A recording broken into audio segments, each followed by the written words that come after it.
Hello everyone, welcome back on our channel Divyashree science and maths. तो आज की lecture में हम स्टार्ट करेंगे क्लास 10th का नेक्स्ट एक्सरसाइज 1.3। रियल नंबर की नेक्स्ट एक्सरसाइज हम 1.3 को स्टडी करने वाले। अभी तक हमने 1.1 स्टडी कर ली, 1.2 भी स्टडी कर ली और अब हम स्टार्ट करेंगे 1.3 exercise about the rational number. Rational number, ये तो सुना सुना लग रहा है ना, 9th क्लास में हमने पढ़ा था फर्स्ट चैप्टर के अंदर। तो फर्स्ट चैप्टर में वहाँ पे हमने रेशनल्स नंबर देखे थे कि कौन कौन से होते, रेशनल नंबर होते क्या है, उनको नंबर लाइन पे कैसे रिप्रेजेंट किया जाता है। आज के लेक्चर में हम देखेंगे कि उनको प्रूव कैसे करें कि ये एक रेशनल नंबर है। रूट वाले नंबर्स हम लेंगे।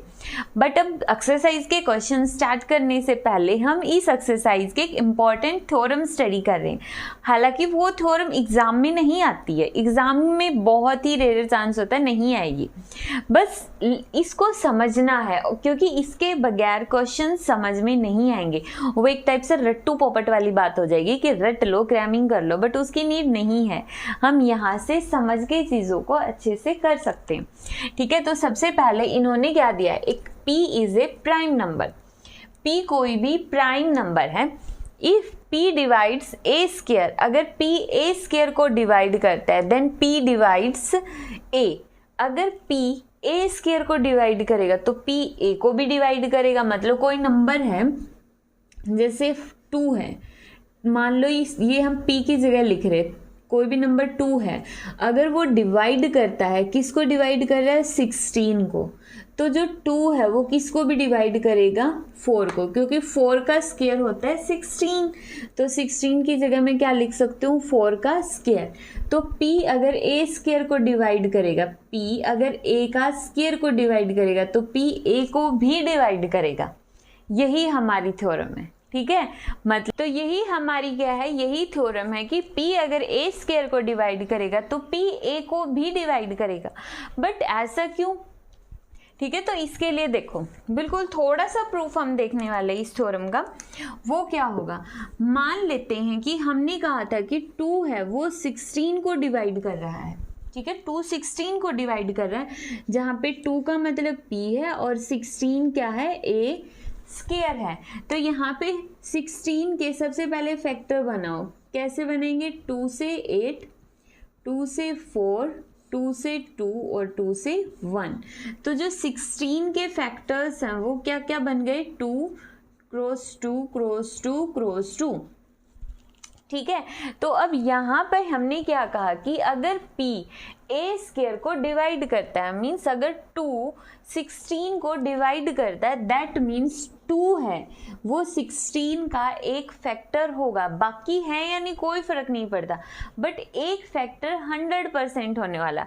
बाकी यहाँ पे कोई और भी हो सकते थे 2 के अलावा, बट जितने भी फैक्टर्स हैं उनमें से एक फैक्टर होगा 2। सिमिलरली यहाँ पे हमने बोला कि P डिवाइड्स A स्क्वायर को डिवाइड कर रहा है, दैट मीन्स P जो A के फैक्टर्स होंगे, हम यहाँ पे क्या बोलेंगे कि P अगर A स्क्वायर को डिवाइड करता है तो P A को भी डिवाइड करेगा। मीन्स अगर P है वो A को भी डिवाइड कर रहा है, दैट मीन्स जैसे कि इसमें अगर 2 4 को भी डिवाइड कर रहा है और यहाँ पे 4 के स्क्वायर को भी, तो 4 के फैक्टर और बना दो 2 2 1। तो यहाँ पे 4 के फैक्टर क्या बन गए, 2 क्रॉस 2। ठीक है, तो यहाँ पे फैक्टर लिखना है। तो अगर P A को डिवाइड करता है तो इसके फैक्टर क्या होंगे, मान लो P1 P2 P3 so on, ये इसके क्या हो जाएंगे, फैक्टर्स हो जाएंगे। ठीक है, अब हमने तो कहा है कि P डिवाइड कर रहा है, इसका मतलब इन फैक्टर्स में P1 P2 P3 up to Pn, इन फैक्टर्स में से कोई एक ऐसा होगा जिसकी वैल्यू किसके इक्वल होगी, P के इक्वल होगी। बिल्कुल सिंपल सा है। देखो दोबारा क्लियर करते हैं हम इन चीज़ों को। यहाँ पे हम ये बोल रहे हैं कि अगर P A स्क्वायर को डिवाइड करता है, दैट मीन्स P A को भी डिवाइड करेगा। अगर P A को डिवाइड करेगा तो A के जितने भी फैक्टर बनते हैं उनमें से एक फैक्टर P होगा, 100% होगा। यही थ्योरम है। ठीक है, अब इनमें से एक फैक्टर P होगा। क्लियर? आगे क्वेश्चंस करें हम इस थ्योरम के। देखो यहाँ पे हम सबसे फर्स्ट क्वेश्चन उठाते हैं। फर्स्ट क्वेश्चन है थ्योरम इन्होंने 1.4 दी है, √2 को रेशनल प्रूव करो। √2 को हम क्या प्रूव करेंगे? इरेशनल प्रूव करेंगे। थ्योरम 1.4 ये इम्पॉर्टेंट है, इसमें हमें प्रूव करना, प्रूव √2 इरेशनल।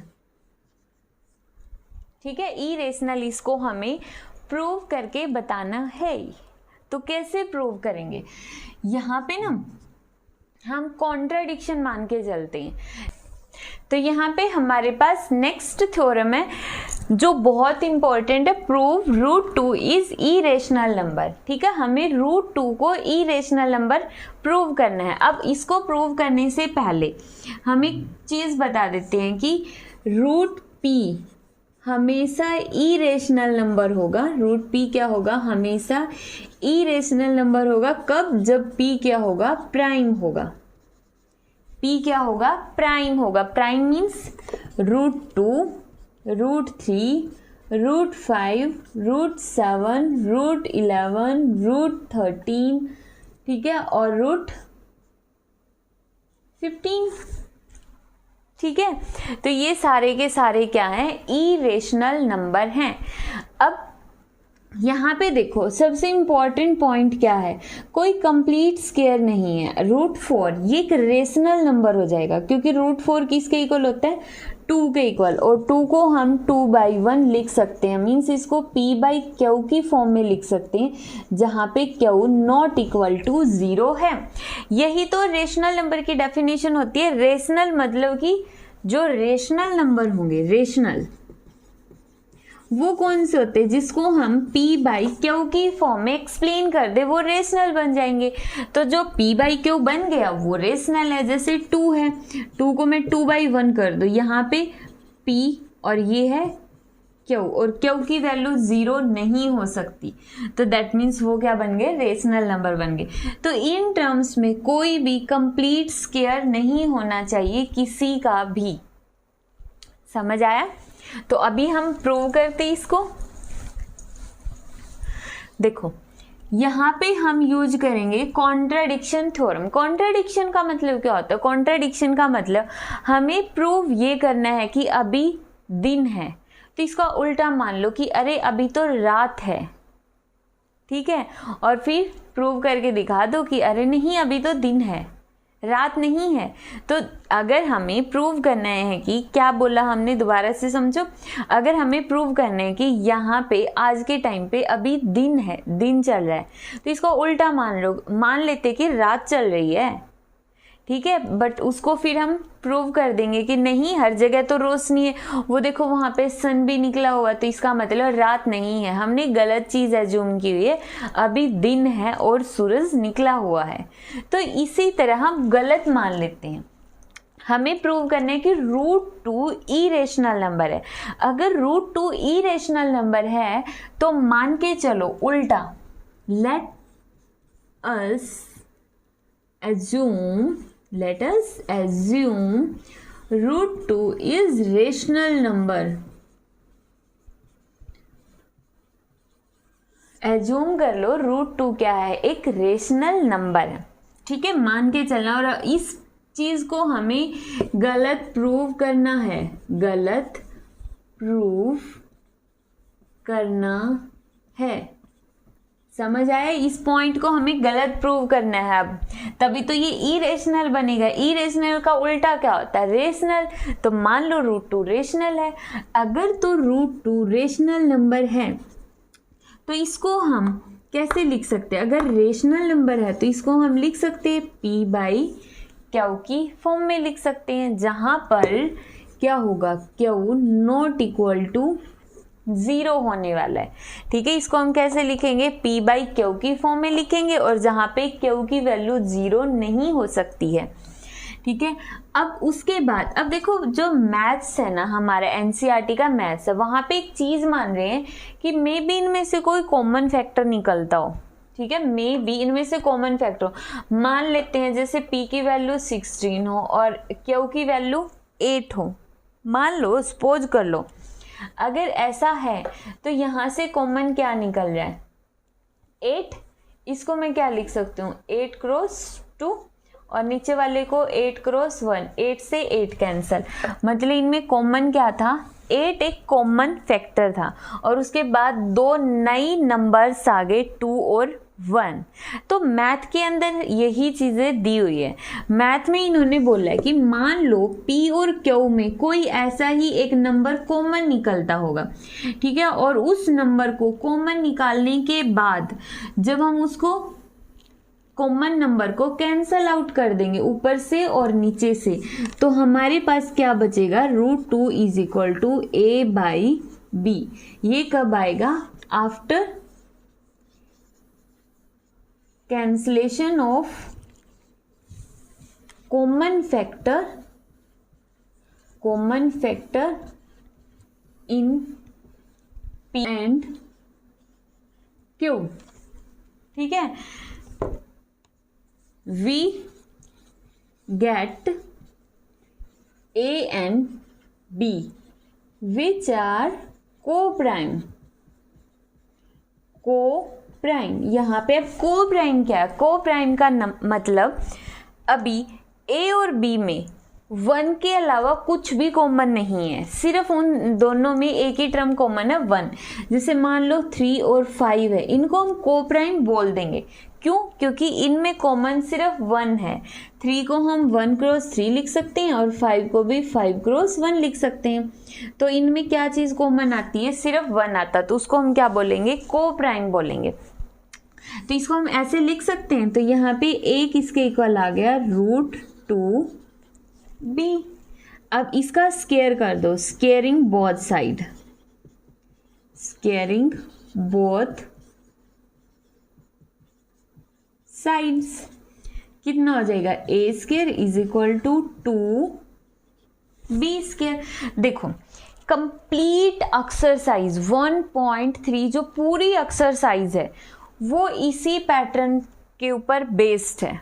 समझ आया? मतलब जितने भी क्वेश्चंस है तुम उन सारे क्वेश्चंस को इसी पैटर्न से करोगे। गिने चुने सिर्फ 3 स्टेप्स हैं इस पूरी एक्सरसाइज में। कितने स्टेप्स हैं? 3 स्टेप्स। समझ आया? कौन से 3 स्टेप्स होंगे हम अभी करेंगे। पहले इस क्वेश्चन को हम समझ लेते हैं। a स्क्वायर किसके इक्वल आ गया? 2b square. तो हम यहाँ पे ये नहीं बोल सकते कि a स्क्वायर है वो 2 क्रॉस b स्क्वायर आ गया, ठीक है।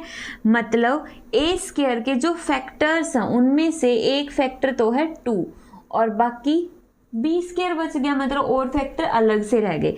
तो यहाँ पे a स्क्वायर को 2b स्क्वायर लिखने का मतलब क्या बनता है कि 2 is 1 factor of a square. तो इसका कंक्लूजन क्या करता है? 2 is 1 of the factor of a square. Simple. अभी हमने थोड़ी देर पहले पढ़ी थी, तो इसका मतलब ये क्या? 2 अगर इसमें से एक फैक्टर है that means that is 2 divides a square. तो इसका मतलब तो यही निकल गया ना कि 2 है वो a स्क्वायर को डिवाइड करता है, ठीक है। अगर 2 a स्क्वायर को डिवाइड करता है that means 2 divides using theorem 1.3 दिख रहा है नीचे? थोड़ा सा तो दिख रहा है। तो देखो यूजिंग थ्योरम 1.3 थ्योरम का यूज करके हम लिख सकते हैं कि if 2 divides a square, if 2 divides a square, if 2 divides a square then 2 divides a।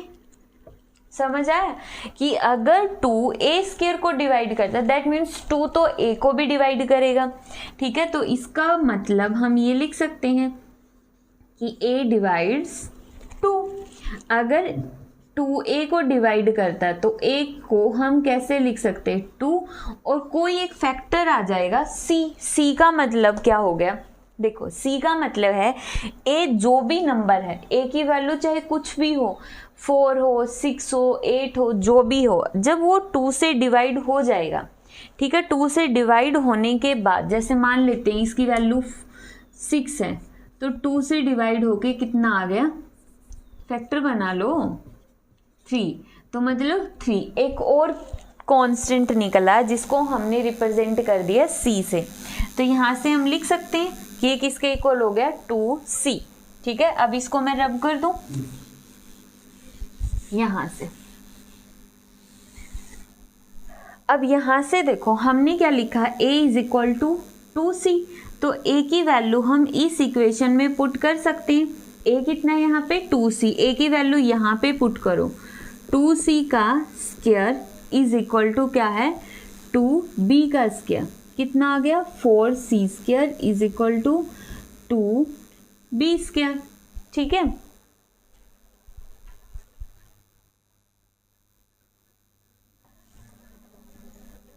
ठीक है, अब 2 से ये कैंसल आउट कर दो, तो यहां से b स्क्वायर किसके इक्वल आ गया 2c स्क्वायर। समझ आया कितना आ गया 2c स्क्वायर। और फिर से यहां से हम क्या कंक्लूड कर सकते हैं, यही वाली टर्म देखो 2 क्रॉस c स्क्वायर, मतलब b स्क्वायर का एक फैक्टर 2 है और बाकी कोई फैक्टर्स होंगे c स्क्वायर, तो ये लिख सकते हैं हम दोबारा से 2 is one of the factor of b square, 2 is one of the factor of b square. But ऐसा कैसे हो सकता है, सोचो कैसे हो सकता है। अभी तो हमने माना था कि a और b दोनों को प्राइम है, a और b को प्राइम नंबर है, बट अब हम बोले 2 एक फैक्टर है b स्क्वायर का और यहाँ पे हमने बोल दिया 2 एक फैक्टर है a स्क्वायर का। But how is it possible, कैसे पॉसिबल हो सकता है कि जब हम बोल रहे हैं कि a और b, लिख लो यहाँ पे how is it possible that 2 is factor of both a square and b square। क्यों नहीं हो सकता,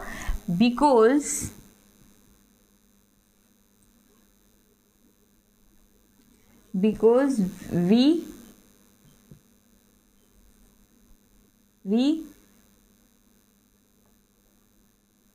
told earlier that a and b are co-prime, अभी तो हमने बोला था कि a और b को प्राइम है, then how is it possible that 2 is a factor of both a square and b square. That means ये जितनी भी कंफ्यूजन हुई वो किसकी वजह से हुई, इस गलत एजम्पशन की वजह से हुई। तो यहाँ से इस थ्योरम का कंक्लूजन क्या निकल जाएगा, this confusion is just because we assume root 2 a rational number that is root 2 is irrational number। ठीक है, रूट 2 क्या है, एक इरेशनल नंबर है, तो मतलब हमने ये गलत कंसीडर किया था और ये हमने गलत प्रूव कर दिया। आई होप बहुत ज़्यादा अच्छे से समझ नहीं आया होगा, तो इसको हम बहुत ही इजी 3 स्टेप्स के अंदर इस थ्योरम को सॉल्व करने वाले और उसी थ्योरम के ऊपर बेस्ड फिर हम सारे क्वेश्चंस भी करेंगे। ठीक है, तो ध्यान से देखना, देखो रब कर दो इसको मैं।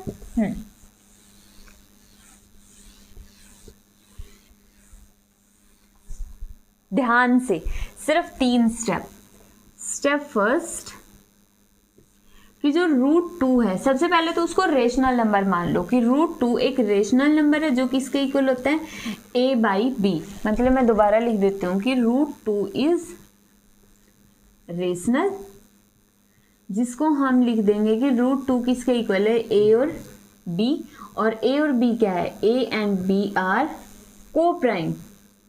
को प्राइम का मतलब उनमें कॉमन क्या है, दोनों में कॉमन सिर्फ 1 हो सकता है, इसके अलावा कुछ भी कॉमन नहीं हो सकता है, ये बोला हमने। ठीक है, स्टेप टू के अंदर देखो, यहां से हमने कर दिया है a is equal to √2 b, इसका स्क्वायर कर दो, किसके इक्वल आ गया, 2b स्क्वायर। तो इसका मतलब क्या हो गया, यहां से क्या कंक्लूजन निकल रहा है, यहां से कंक्लूजन निकल रहा है कि जो a स्क्वायर है उसका एक फैक्टर 2 है और दूसरा फैक्टर b स्क्वायर है, तो that means 2 is factor of a square. कोई प्रॉब्लम नहीं है, हो सकता है भाई, हमने क्या कहा है, इनमें कॉमन सिर्फ 1 है, अब बाकी इनके क्या फैक्टर होते हैं हमें कोई फर्क नहीं पड़ता है, तो इनमें कोई भी फैक्टर हो सकता है। ठीक है, उसके बाद अब थ्योरम क्या बोलती है, यहाँ पर हमें थ्योरम यूज करनी है, यूजिंग थ्योरम। ठीक है, अगर 2 है वो डिवाइड करता है a स्क्वायर को 2 डिवाइड कर रहा है, इसका मतलब 2 a को भी डिवाइड करेगा। ठीक है, और अगर 2 a को डिवाइड करेगा तो मतलब a के फैक्टर्स में से भी एक फैक्टर कौन सा होगा, 2 होगा। ठीक है, तो यहाँ से a किसके इक्वल आ गया, 2c, और यही था हमारा स्टेप 2। अभी है स्टेप 3। तो स्टेप 2 में पता चला क्या किया, स्टेप 2 के अंदर जो ऊपर है सिर्फ यहाँ से हमें थ्योरम यूज करनी है। सेकेंड स्टेप के अंदर, सेकेंड स्टेप में थ्योरम यूज कर दो कि a स्क्वायर का फैक्टर है 2 और b स्क्वायर। अब 2 a स्क्वायर का फैक्टर है तो 2 a का भी फैक्टर है। ठीक है, अगर a का फैक्टर है तो a को हम लिख सकते हैं 2 क्रॉस c कोई और नंबर आ जाएगा। ठीक है, अब यहाँ पे इसका स्क्वायर करके सेकेंड स्टेप में पुट कर दो, a स्क्वायर की जगह मैं लिख सकती हूँ 2c का square is equal to 2b का स्क्वायर, तो 4c का square is equal to 2b का स्क्वायर, कैंसल आउट, तो यहाँ से b का square is equal to 2c का स्क्वायर, और यहीं पे फिनिश क्वेश्चन। क्यों, क्योंकि यहाँ पर हमने कंक्लूड कर दिया 2 is a factor of b square. But ये कैसे पॉसिबल हो सकता है, ये देखो, ये 3 बॉक्स दिखने बस और क्वेश्चन कंप्लीट। हमने कहा कि 2 is a factor of a square, और यहाँ पे फिर हमने प्रूव कर दिया 2 is a factor of b square, मतलब a स्क्वायर के एक फैक्टर 2 होगा और b स्क्वायर का भी एक फैक्टर 2 है। बट अभी तो हमने कहा कि उन दोनों के जो फैक्टर्स हैं उनमें सिर्फ एक ही फैक्टर कॉमन है और उसकी वैल्यू है 1, बाकी कोई फैक्टर मैच नहीं करता है। लेकिन यहाँ पर हमने प्रूव कर दिया कि अरे उनका तो एक फैक्टर और मैच कर गया, वो है 2। समझ आया? तो इसका मतलब ऐसा कैसे पॉसिबल हो सकता है, इसका मतलब ये जो चीज हमने मानी कि वो को प्राइम है, a और b को प्राइम है, ये हमने गलत माना है। क्या माना है? गलत माना है। a और b को प्राइम नहीं है, उनके बीच एक और फैक्टर है 2, और इसका मतलब ये एक रेशनल नंबर भी नहीं है। वो क्या है? एक इरेशनल नंबर है। वो क्या है? एक इरेशनल नंबर। समझ आया? नहीं आया? कोई नहीं, एक क्वेश्चन और कर लेते और उसके बाद 100% आने वाला है।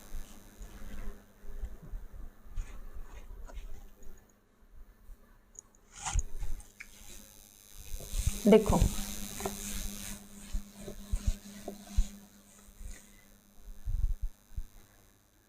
नेक्स्ट क्वेश्चन में इन्होंने बोला है √3 को इरेशनल नंबर प्रूव करो। ये है हमारा एग्जाम्पल नंबर 9। एग्जाम्पल नंबर 9, ठीक है। √3 को इरेशनल नंबर प्रूव करना है, ठीक है। सिंपल, वही 3 स्टेप।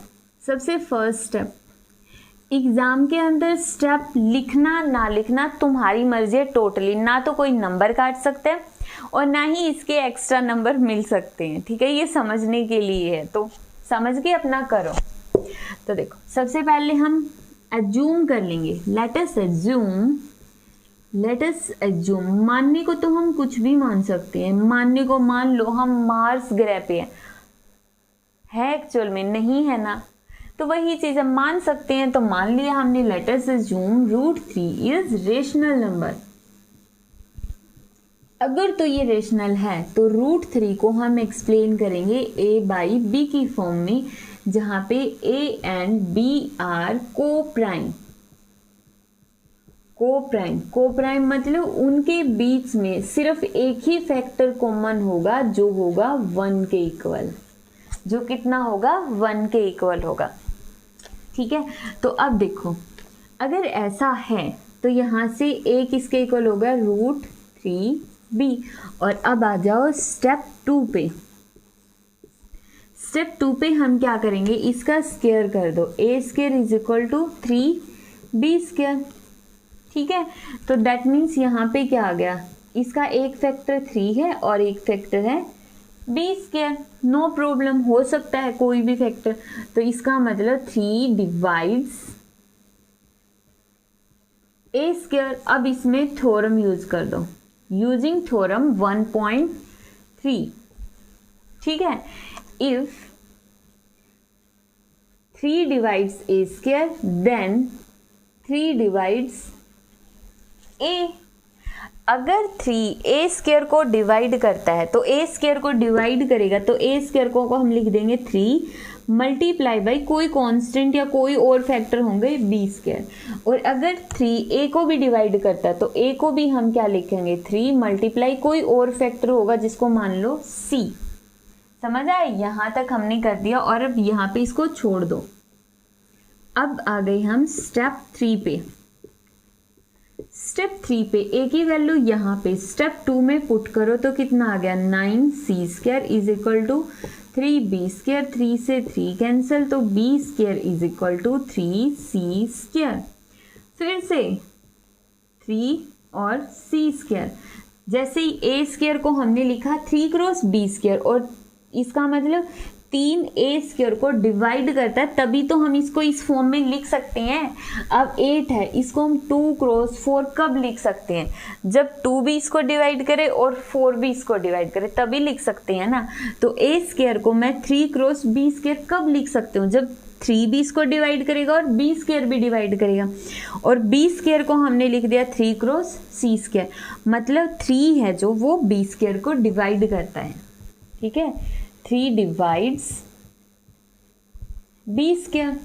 ठीक है, डिवाइड करने का मतलब 3 इज 1 फैक्टर ऑफ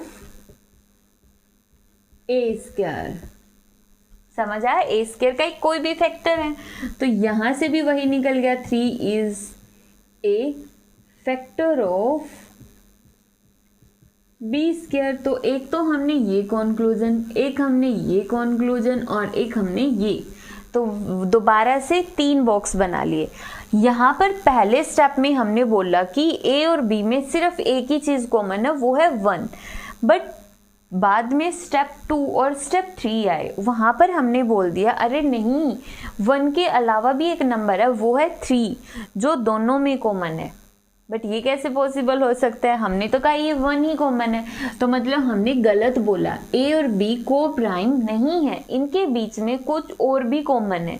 और भी कॉमन है तो हम ये बोलेंगे कि जो हमने ये एजम्पशन की है √3 एक रेशनल नंबर है, वो भी गलत है। तो यहाँ से कंक्लूजन क्या आ जाएगा, √3 इज इरेशनल नंबर। √3 क्या होगा, एक इरेशनल नंबर होगा। आई होप अब मैं बोल सकती हूँ कि 100% तुम्हें ये कॉन्सेप्ट समझ आ गया है। तो यहाँ पे देखो √3 की बजाय कोई भी नंबर हो सकता है, √5 हो सकता है, √7 हो सकता है, √9 नहीं हो सकता, क्योंकि √9 किसके इक्वल हो जाएगा, 3 के इक्वल हो जाएगा, जो रेशनल नंबर होता है। ठीक है, तो √7, √11, √13 इस तरह से हो सकते हैं। तो ये सारे के सारे इरेशनल नंबर हैं। समझ आया, कर लोगे। अब और क्वेश्चन देखो। तो अभी एक्सरसाइज का क्वेश्चन नंबर 2 है 3 + 2√5 इज इरेशनल नंबर। तो इसके अंदर फिर से अगर इरेशनल नंबर दिया उसको उल्टा मान लो, मतलब रेशनल नंबर मान लो। मान लेते हैं कि 3 + 2√5 is a rational number, is a rational number. अगर ये रेशनल नंबर है दैट मीन्स इसको हम कैसे लिख सकते हैं, P/Q की फॉर्म में लिख सकते हैं। बिल्कुल ठीक है। अब 3 को उस साइड ले जाओ, 2√5 इज इक्वल टू P/Q, तो ये क्या हो गया -3। √5 किसके इक्वल हो गया अब, P/Q -3 और /2। तो अब ध्यान से समझना है। देखो हमने क्या मानना है कि ये जो पूरा नंबर है वो एक रेशनल नंबर है, इसलिए हम उसको कैसे एक्सप्लेन करते हैं, P/Q की फॉर्म में। तो एक तरह से यहाँ पर हम बोल सकते हैं P/Q क्या होता है, एक रेशनल नंबर, एक रेशनल नंबर। 3 ऑलरेडी क्या है, एक रेशनल नंबर। क्यों? क्योंकि 3 को हम एक्सप्लेन कर सकते हैं 3/1, जो किस फॉर्म में होता है, P/Q की फॉर्म में। कोई भी नंबर अगर उसको हम P/Q की फॉर्म में लिख सकें तो वो क्या हो जाता है, एक रेशनल नंबर हो जाता है। तो ये भी एक रेशनल नंबर है, ये तो हमने ऑलरेडी मान ही लिया है। और 3 भी क्या है, एक रेशनल नंबर है, रेशनल नंबर। ठीक है। और जब हम दो रेशनल नंबर का सब्ट्रैक्शन करते हैं तो आंसर क्या आता है, एक रेशनल नंबर ही आता है। तो इन दोनों की सब्ट्रैक्शन भी क्या होगी, एक रेशनल नंबर होगी। ठीक है। और डिवाइड में 2 भी क्या होता है, एक रेशनल नंबर, क्योंकि 2 को भी हम 2/1 की फॉर्म में लिख सकते हैं। तो ये भी क्या आ गया, एक रेशनल नंबर।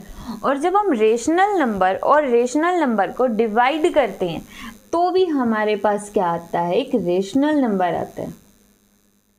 तो भी हमारे पास क्या आएगा, एक रेशनल नंबर आएगा। ठीक है। तो अब यहाँ पर देखो ये एक रेशनल नंबर आ गया, तो यहाँ पे है √5।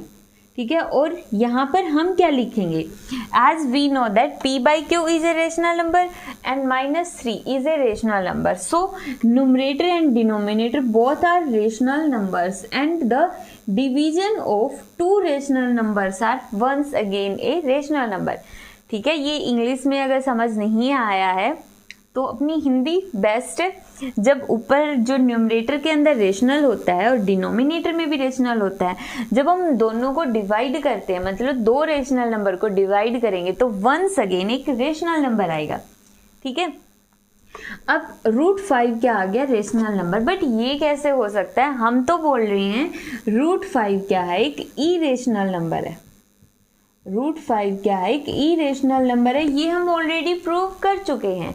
तो √5 इरेशनल नंबर है और यहाँ से हम बोल रहे हैं कि √5 एक रेशनल नंबर है। तो यहाँ पे कॉन्ट्राडिक्शन नहीं आ गई।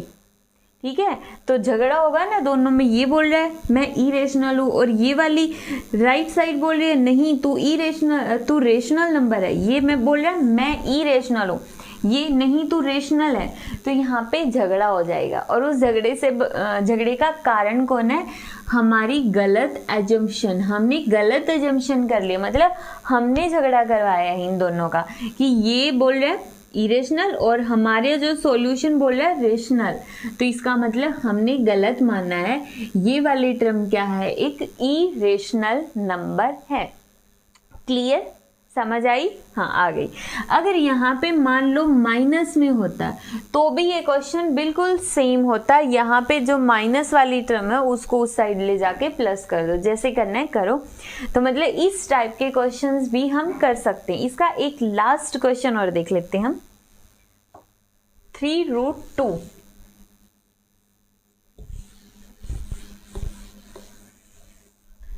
Example number 11, 3√2 is a irrational number, prove करो। तो वही सबसे first step, 3√2 is rational number, 2 is rational number, इसको हम क्या मान के चलेंगे, ये एक रेशनल नंबर है। अगर ये एक रेशनल नंबर है तो 3√2 को हम क्या लिखेंगे, p/q की फॉर्म में लिख सकते हैं। अगर ये रेशनल नंबर है तो उसको हम p/q की फॉर्म में लिख सकते हैं। तो यहाँ से √2 किसके इक्वल आ गया, p/q और डिवाइड बाई 3। अब यहाँ से देखो, इसको हम ऐसे लिख सकते हैं p/q और डिवाइड में 3। p/q है एक रेशनल नंबर और 3 भी क्या है, एक रेशनल नंबर। दैट मीन्स √2 क्या आ गया, एक rational number, rational number. But √2 बोल रहा है, मैं तो क्या हूँ, इरेशनल नंबर हूँ, मैं क्या हूँ, इरेशनल नंबर हूँ। तो यहाँ पे फिर से दोनों में क्या हो जाएगा, झगड़ा हो जाएगा। √2 तो बोल रहा है मैं इरेशनल हूँ, लेकिन हमारी कैलकुलेशन बोल रही है तो रेशनल नंबर है, तो दोनों में फाइट होगी। और इसका रीजन क्या, वंस अगेन हमारी गलत एजम्पशन, हमने माना कि ये एक रेशनल नंबर है जो कि क्या था, एक इरेशनल नंबर। ठीक है, तो यहाँ पे लिख दो, this confusion is because of our wrong assumption, our wrong assumption. So 3√2 is an irrational number, is an irrational number. ठीक है, तो ये था हमारा रेशनल और इरेशनल का कॉन्सेप्ट। बहुत ही ज़्यादा आसान है, वही गिने चुने 3 स्टेप्स होते हैं इसके अंदर। ठीक है, तो इसी के साथ ही हमारी एक्सरसाइज 1.3 कंप्लीट होती है और नेक्स्ट टाइम हम लेकर आएंगे एक्सरसाइज 1.4।